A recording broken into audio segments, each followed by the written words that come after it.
The first night Emmett Jarrow pulled on the security jacket, his 5-year-old son was curled up in the backseat of their beat-up Corolla, fast asleep under a blanket that had more holes than warmth. "Be good for Miss Ruby," Emmett whispered to his son, kissing his forehead, then locking the car.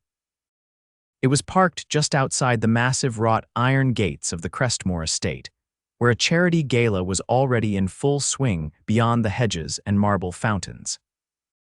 He adjusted the badge on his chest temporary night guard and walked toward the side entrance with the same determination he had when he'd worked double shifts at the warehouse before it shut down. This job, just one night, $200. Enough to stretch diapers, dinner, and daycare for another week. What he didn't know was that the estate belonged to a woman who would change everything. "Name?" asked a clipboard-wielding woman at the employee gate. "Emmett Jarrow." "Hired through Lakeside Security." She gave him a quick once-over, then nodded and waved him through. "You're on perimeter duty. Stay out of sight, no talking to guests." "Got it," he said, tugging down the brim of his cap. The estate was something out of a dream. Limestone columns, chandeliers glowing behind floor-to-ceiling windows, and guests in tuxedos and glittering gowns sipping champagne on the terrace. Emmett adjusted his earpiece and did his rounds like he'd been taught. Stay sharp, stay quiet. He was circling the back of the house near the rose garden when he heard it heels on gravel, fast steps, like someone trying not to be seen. Then a voice, low and frustrated. "Oh, come on, really?" He turned the corner and saw her long dress caught on a bush, hair pinned up but half falling out and one heel in her hand. She looked like she'd just walked off the cover of a magazine. But there was nothing delicate about the way she yanked her shoe free or muttered under her breath. "Everything okay, ma'am?" he asked, stepping into view. She spun around, startled. "Oh, sorry, I didn't see. Wait, you work here?" He nodded. "Night guard." "You look like you're trying to escape." She let out a short laugh and looked down at her dress. "I'm trying to breathe. That ballroom is a cage." He didn't know what to say to that, so he just nodded again. She tilted her head. "What's your name?" "Emmett." "Emmett Jarrow, Penelope," she said, offering her hand. "Penelope Karrington." He hesitated before taking it. Her skin was soft, her grip firm. "Well, Emmett, could you be a hero for a minute and help me get this shoe back on without me falling on my face?" A small smile tugged at his mouth. "Sure." He knelt, gently lifted her ankle and slid the heel back on. "Wow," she said. "Didn't expect Prince Charming in a security jacket tonight." He stood quickly. "Just doing my job, ma'am, Penelope," she corrected. "And you just saved me from limping back into a room full of people pretending to care about things they don't." He paused. "You don't want to be here." She looked back at the house. "I'm the host, so I have to be, but no, I'd rather be anywhere else." He blinked. "You're the host. This is your house." "Well, technically the foundation owns it," she said casually, brushing a curl from her face. "But yeah, I live here." Emmett's head spun. "The host, the owner." The woman with the $1 million dress, standing barefoot in the grass, talking to a guy who just pawned his wedding ring last week to cover rent. "I should get back to my post," he said quickly. "Wait." She touched his arm and he froze. "Do you have a break coming up soon?" He hesitated. "Half an hour. Meet me by the back gazebo. I'll bring cake. You bring whatever it is you've got that makes you look like you've seen the real world." He shook his head slightly. "You don't want to be seen talking to me." "I don't care," she said, already walking back toward the house. "See you in 30, Emmett." She disappeared into the lights, and Emmett stood there for a long moment, wondering if he'd just hallucinated the whole thing. 30 minutes later, he walked to the gazebo. She was already there, heels off, sitting cross-legged on a bench with 2 slices of chocolate cake on fine china. "I wasn't joking," she said, handing him a plate. "This is not what I expected," he said, sitting down slowly. "Neither was tonight," she replied. "I was supposed to give a speech about philanthropy and legacy. Instead, I escaped through a hedge and met a guy who looked at me like I was a person, not a walking trust fund." Emmett let out a breath. "I'm not judging you, I just don't usually find myself eating cake in a garden with millionaires." "I'm not like them," she said softly. "I was once, but I run this place because I want to use the money for something good. That's why I started the Children's Literacy Initiative. That's what tonight's for." He looked at her. "You're serious?" I am, and I don't meet many people who don't want something from me. Emmett swallowed hard. I'm not one of them. I know, she said. That's why I asked you to sit with me. They sat in silence for a while, then she asked, do you have kids? One, my son, Daniel. He's 5, her face lit up. That's a great age, he's everything, Emmett said, voice quiet. Things have been rough lately. His mom left last year, I'm just trying to get by. Penelope looked at him, something shifting in her eyes. I like real, she said suddenly. And you are real. He met her gaze. So are you, even if I didn't expect to find that behind $1 million smile. She laughed, and it was the first time all night he saw the weight fall off her shoulders. When the party began winding down, she stood. I have to go pretend to be important again. He stood too. Thanks for the cake. Thanks for not treating me like a bank account. And then she leaned forward and kissed his cheek. Don't disappear, okay? He watched her walk away, her dress trailing behind her like a whisper. And for the first time in months, Emmett felt something he hadn't felt in a long, long time. Hope. The next night, Emmett didn't expect to see her again. He was back on shift, this time assigned to the front gates. He dropped Daniel off with Ruby again. His neighbor had agreed to take him until midnight for a little extra cash and the promise of leftover pizza. Emmett wore the same uniform, same steel-toed boots, same faded cap pulled over his eyes. But the moment a sleek cream-colored coupe rolled up and stopped just past the security booth, he knew. She didn't look like she belonged in that car. Not because of the car, but because she was driving it barefoot, her heels tossed onto the passenger seat like an afterthought. She rolled down the window halfway. Are you going to pretend you don't recognize me? Emmett straightened. Wasn't sure if I should. Penelope leaned her elbow on the window frame. Good answer, I was hoping you'd be here. He glanced over his shoulder. You're not exactly on the list tonight. I know, she said, then held up a white paper bag with a grease stain on the bottom.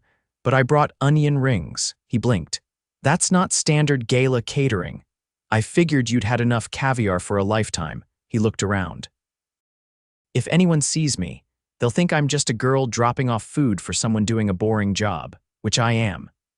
She parked off to the side and climbed out, walking over to the booth without waiting for permission. Her hair was down this time, falling past her shoulders in loose waves. She wore jeans and a soft gray sweater, and she looked more like someone who taught art classes on weekends than the woman who owned the estate behind him. She handed him the bag. Traded a security favor of my own to get these before they closed. He opened it, the scent making his stomach tighten. You didn't have to. I wanted to, she said, pulling a second bag from behind her back. I got fries too. Because I'm not a monster. They sat on the short stone wall near the booth, the estate glowing behind them like a jewel box. She kicked her heels aside and tucked her legs under her. This is technically trespassing, he said between bites. Arrest me, she replied, biting into a fry. He studied her out of the corner of his eye. I thought people like you didn't eat this stuff. I went to boarding school in Switzerland, she said, chewing. We had foie gras and escargot. I used to hide potato chips in my pillowcase. He laughed, caught off guard. That's the most specific rebellion I've ever heard. She dusted salt from her hands. I'm not good at doing what's expected. Drives my family insane. He paused. They live here too, not anymore. After my father passed, they moved out of state. I stayed. Tried to turn the place into something useful. He nodded slowly. So this is all you, she shrugged. I had to fight for it. The board didn't want someone my age running the foundation, let alone hosting events, but I have control now. Mostly. He glanced at her. Why tell me all this? Because you listen, she said, and you don't interrupt. I don't have much to say, he admitted. You don't have to, she said. You see things most people don't. He didn't know what to say to that, so he didn't. After a moment, she looked at him. I've been thinking about you, he shifted. Because of the cake? No, she said. Because you're different, and I don't mean the obvious things. He raised an eyebrow. What obvious things? You didn't ask what I do or how much money I make. You didn't ask for anything. I'm not here to take, he said quietly. I've got a 5-year-old who relies on me, that's enough. She was quiet for a moment. What's he like? Funny, smart. He's obsessed with dinosaurs and hates green beans. He made a paper crown last week and said he was king of the living room. She smiled. He sounds amazing. He is, Emmett said. He's the only thing that makes me feel like I'm not losing. She looked at him for a long moment. I like that you talk about him like that. He glanced down. Most people look at me like I'm broken. You're not, she said simply. You're just rebuilding. A voice crackled through his earpiece, breaking the moment. Unit 4, status check, he answered quickly, then turned back to her. I should walk the perimeter, she stood. Then I'll go. I don't want to get you in trouble, he hesitated. You didn't have to bring food. I wanted to see you again, she said, and I figured bribery was my best shot. He smiled, then caught himself. You're used to getting what you want. No, she said. I'm used to people pretending to like me for what I can give them. You didn't. That's rare. He watched her walk back to her car. Before she got in, she turned. I'll be back tomorrow night, unless you don't want me to. He didn't answer right away. Then, there's no rule against visitors. She smiled, then drove off. Emmett sat back against the wall, the onion ring bag empty beside him, and stared at the stars above the estate. He wasn't sure what this was. But for the first time in a long while, he didn't feel like survival was the only thing he had left. By the 5th night, Emmett had memorized the sound of her car's engine before it even turned the corner. He didn't know what to call this thing between them. It wasn't dating. It definitely wasn't casual. And yet, every time Penelope showed up with something in her hands this time, it was 2 hot teas and a folded blanket. Emmett felt like the world tilted just a little closer to right. No food tonight, he asked, stepping out from the booth. Nope. I thought maybe we'd skip straight to comfort. She handed him the tea. You looked like you could use it last night. He raised an eyebrow. I looked tired. You looked like someone who hasn't had anyone take care of him in a long time. He didn't answer. Instead, he motioned toward the bench and followed her over. The blanket went across both their laps without a word. I'm not great at small talk, he admitted, setting the tea on the stone ledge beside him. Good, she said, tucking her hair behind one ear. I've had enough of that to last a lifetime. They sat in silence for a few beats. The night was crisp, the air holding the first hints of fall. A few leaves blew across the drive, whispering against the ground like secrets. I've been thinking, Penelope said finally. Would it be crazy if I asked you to come to the fall gala next week, not as staff? He turned to her, startled. You mean as a guest? As a human being, she replied. One I like spending time with. His jaw tightened. I can't afford a suit for something like that. I don't even own a tie. I didn't ask you to show up in custom tailoring. I asked if you'd come. He looked down at his hands. It's not that simple. Because of your son, she asked gently. He nodded. I don't have anyone to watch him that night. Ruby's out of town for her niece's wedding. And I don't trust just anyone with him. She considered him for a moment. Then bring him. He turned to her slowly. You want me to bring a 5-year-old to a black tie fundraiser? I want you to stop pretending like you don't belong in places just because no one ever told you that you did. And I want to meet your son. He swallowed hard. That's a lot to offer someone you barely know. She leaned forward.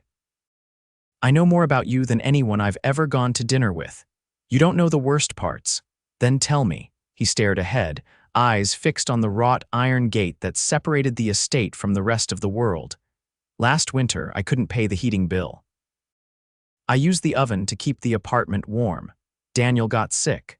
I spent the night holding him on the kitchen floor, praying the fever would break before I had to take him to the ER and explain why we didn't have heat.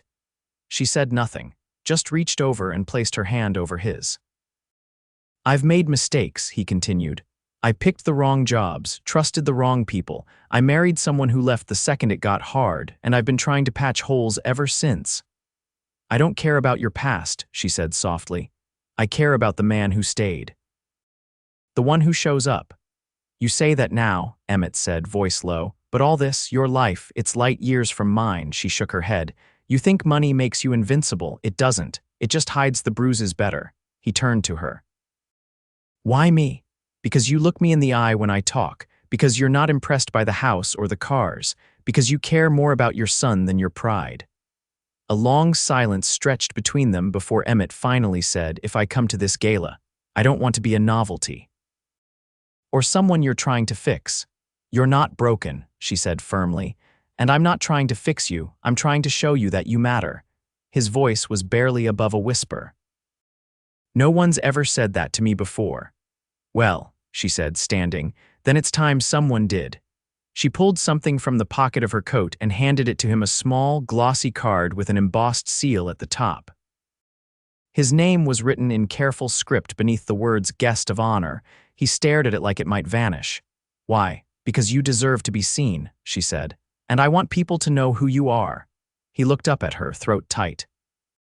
"I don't know how to be in your world. Then I'll come into yours," she said simply. "Wherever that may be." The wind picked up, rustling the trees. She didn't wait for him to respond. Instead, she leaned down and kissed his forehead, gentle, steady. "I'll see you soon, Emmett." She walked to her car and drove off, her taillights disappearing into the dark. He didn't move for a long time. The card was still in his hand, the blanket still draped over his knees. That night when he got home, Daniel was asleep on the couch with a coloring book on his chest. Emmett didn't wake him. He just sat down beside him, the card still in his palm, and whispered, "We've got somewhere to be, buddy." And for the first time in years, he meant it. The gala was louder than Emmett expected. Not the kind of loud that came from music or laughter, but the quiet, thrumming noise of wealth heels on marble, quiet clinks of champagne flutes, the rustle of designer fabric. The air smelled faintly of roses and citrus, and the chandeliers above cast soft gold light over the crowd. Daniel held his hand in a fierce grip, eyes wide as they stepped through the entryway into a world that looked like the inside of a storybook. His tiny bow tie was crooked, and his shirt was slightly wrinkled despite Emmett's best efforts, but no one at the door blinked when they walked in. Because Penelope had already made sure of it. She had told the staff herself. They were her personal guests. They hadn't even made it 2 steps inside when Daniel tugged on Emmett's sleeve. "Are we in a castle?" Emmett leaned down. "Feels like it, huh?" Daniel nodded solemnly. "Do they have dragons?" "I think tonight's safe," Emmett said, straightening up. He wasn't, not even close. Every instinct told him to back out the way they came, to take Daniel's hand and disappear before someone noticed the guy who didn't belong. But then he saw her. Penelope stood beneath the grand staircase, her gown a soft shade of pearl that shimmered with each movement. Her hair was pinned with tiny jeweled clips that caught the light like stars. But it wasn't the dress or the hair that made him stop breathing, it was the way she looked at him the moment their eyes met. Like he was the only person in the room, she crossed the floor without hesitation. "You both made it," she said, crouching to Daniel's level. "You must be the king of the living room." Daniel grinned. "I made a crown, I heard," she said. "You'll have to show me sometime." He nodded, then looked at Emmett. "Can I go see the chocolate fountain now?" Emmett turned to Penelope. "Is there?" "There's a kid's lounge upstairs," she said. "Full of books, games, and yes, chocolate fountains. I have a staffer watching over everything. No one gets in or out without a passcode." He hesitated, then knelt beside Daniel. "You remember the rules," Daniel nodded seriously. "Don't leave without you. Don't touch anything sharp. Don't eat more than 2 marshmallows at once." Penelope raised an eyebrow. "I see he's had training." Emmett smiled faintly. "We've had time." A staff member appeared beside them like magic, already smiling at Daniel. "Ready, Your Majesty?" she asked. Daniel beamed and followed her upstairs, looking back only once to wave when they were alone. Penelope turned to Emmett with something gentle in her expression. "I'm glad you came." "I nearly didn't," she offered him her arm. "Come on. I want to show you something." He hesitated before taking it. Her skin was warm against his. She led him through the crowd, past murmured greetings and curious glances. But no one stopped them. No one questioned. She moved with the confidence of someone who'd stopped caring what people expected. They reached the conservatory, the glass walls revealing the sprawling gardens bathed in moonlight. A string quartet played softly in the corner, and flickering candles floated in the small fountain at the room's center. "This is where I come when I need to breathe," she said, letting go of his arm. "I thought you might like it too." He looked around. "It's beautiful." "So are you," she said simply. He turned to her. "You don't have to say that. I know I don't." "I want to." He studied her face, the sincerity in her eyes, the calm in her voice. "You're not what I thought you'd be." She stepped closer. "And you're so much more than I expected." His voice dropped. "I'm still figuring out how to stand again." "That's okay," she whispered. "I'll wait." He looked at her for a long time before speaking. "What happens after tonight, you tell me." I don't want to be your secret, he said, the words catching in his throat. I don't want to be the guy you see in quiet corners and forget when the lights come back on. Then don't be, she said. Come into the light with me. He took a sharp breath. People will talk. Let them. He shook his head. You don't get it. You've always had power. You don't know what it's like to be judged before you even speak. She stepped even closer, her voice low. You're right, I don't, but I can fight beside you if you'll let me. He blinked, heart pounding. Why me? Because you never looked at me like I was something to be won. And because I trust you with the parts of me I don't show anyone else. She reached into the folds of her dress and pulled out a small black box. He froze. This isn't what you think, she said quickly. Just open it. He did. Inside was a single key on a gold chain. I bought the brownstone on 5th near the park, she said. It's got 3 bedrooms, a real fireplace, and a tiny balcony that gets morning sun. It's yours and Daniel's. He stared at it, stunned. I can't accept this. You're not accepting charity, she said. You're accepting a future. One where you don't have to scrape by. One where your son has a safe place to sleep and you can finally breathe. His voice broke. Why are you doing this? Because I love you, she said. Not the idea of you, the man who stayed, the father who never gave up. The person who sat beside me night after night and never once asked for anything. He couldn't speak, couldn't breathe, so he did the only thing that made sense. He kissed her. It wasn't tentative. It wasn't careful. It was everything he'd held back, weeks of tension, fear, hope, need all crashing into a single moment as her hands slid to his jaw and his arms wrapped around her waist. When they finally pulled apart, she was smiling through tears. I guess that means yes, she whispered. He nodded, forehead resting against hers. Yeah, that's a yes. The music swelled behind them, soft and sweet, as they stood in the middle of the conservatory.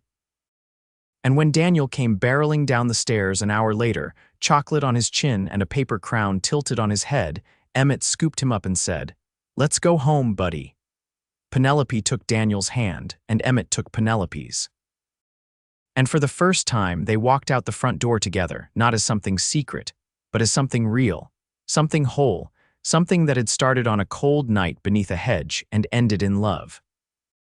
Penelope adjusted the strap of her bag as she stepped out of the town car, eyes scanning the quiet sidewalk outside the small brick building nestled between a florist and a laundromat. A hand-painted sign above the door read, Lil Sprouts, Early Childhood Center. The windows were decorated with paper suns and watercolor flowers, and through the glass, she could just make out the sounds of laughter and the occasional squeak of sneakers on tile. Emmett stood near the door, crouched beside Daniel, helping him zip up his jacket. Penelope lingered a moment before stepping forward. Daniel looked up and grinned when he saw her.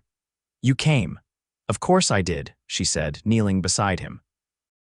You promised to show me your volcano project today, he nodded eagerly. It explodes with red foam, but only a little, Emmett chuckled. We tested it in the bathtub first, just in case. Penelope raised an eyebrow, responsible parenting. I'm impressed. I've learned to prepare for the unexpected, he said, handing her a folded piece of paper. He also wrote you a poem. Daniel tugged on her sleeve as she opened it. It's about stars and you. She read through the short lines silently, then looked at him with a softened expression. That might be the nicest thing anyone's ever written for me. Daniel puffed his chest out. I used 2 whole crayons. Emmett stood, brushing his hands off on his jeans. He insisted on giving it to you in person, said it wouldn't count if someone else delivered it. Penelope folded the paper carefully and slipped it into her bag. Then I'm officially honored. They walked together to the car, Daniel skipping ahead as Penelope slowed her pace beside Emmett. I got the final approval this morning, she said. The board signed off on the expansion. He turned to her. You mean the after-school program? Starting in the fall, we'll have scholarships for single parents and weekend care for kids whose guardians work odd hours. She glanced sideways. I used the proposal you helped me write, he blinked. You used my words. I used your truth, she said. It made them listen. He looked away for a moment. You didn't have to do that. I wanted to, she replied. That's kind of a pattern with you. I keep wanting to do things that matter. In the backseat, Daniel was already rattling off facts about lava temperatures and tectonic plates as the driver pulled away. Penelope laughed softly. He's going to own the world someday. He already owns mine, Emmett said quietly. She turned to him. What about you? What do you want now? He hesitated. I want to stop looking over my shoulder, stop wondering when the good things will disappear. Then stop, she said. They're not going anywhere. He reached for her hand, their fingers threading together naturally. You changed everything, you know. I think we both did, she said. Together. That night they had dinner at her place, or rather, their place now. The brownstone was warm with low light and the smell of baked pasta, and Daniel had fallen asleep halfway through a board game on the rug. Emmett carried him upstairs without a word, tucking him in before returning to the living room where Penelope stood barefoot, holding 2 glasses of wine. You never asked me, she said softly, handing him one. Asked you what, if I meant it? When I said I loved you. He met her eyes. I didn't have to ask, I knew. She stepped closer. Well, I do. I love you, Emmett Jarrow, not just the man you are now, but the one who fought to get here, the one who never gave up. He set the glass down and wrapped his arms around her waist. Then let me say it back properly. I love you, Penelope Karrington, not for what you gave me, but for what you let me become. She leaned in slowly, her lips brushing his. Say it again. He kissed her, deeper this time, letting the words settle between them like something sacred. I love you. They didn't talk about the past that night. There was no need. It had already shaped them. What mattered was that it was done. Behind them, in the months that followed, Emmett left security work behind and accepted a position managing operations for the Foundation's new outreach wing. It was part-time at first, flexible around Daniel's schedule, but it grew into something steady. Something he could build a future on. Penelope continued to run the Foundation, but she did it differently now. With Emmett at her side, the programs expanded. They added art therapy, family mentorship, and partnered with local schools. The estate became more than a venue, it became a haven. One crisp October evening, they hosted a harvest fair in the garden. Children ran between hay bales and face-painting booths, while parents sipped cider and watched from picnic blankets. Emmett stood near the pumpkins, helping Daniel line up a ring toss, when Penelope appeared with a small velvet box in her hand. He tilted his head. What's that? She opened it to reveal a silver band etched with tiny stars. I figured I asked you to step into my world. It's only fair I step into yours. He stared at the ring. Are you asking me to marry you? No, she said, reaching for his hand. I'm asking us to marry each other. He laughed, breath catching. You always have to do things your way, don't you? She slid the ring onto his finger. Only when they matter. He pulled her close, pressing a kiss to her temple. Then yes. 1,000 times yes. The ceremony was held 3 weeks later, under a canopy of gold and crimson leaves. Penelope wore a simple ivory dress, and Emmett wore a navy suit Daniel picked out himself. The vows were short, spoken with hands clasped and eyes unblinking. They danced barefoot in the grass afterward, laughter rising into a sky streaked with pink. No one whispered. No one questioned, because by then, everyone knew they weren't a story of charity or rescue. They were a story of choosing each other, of making space where there had been none.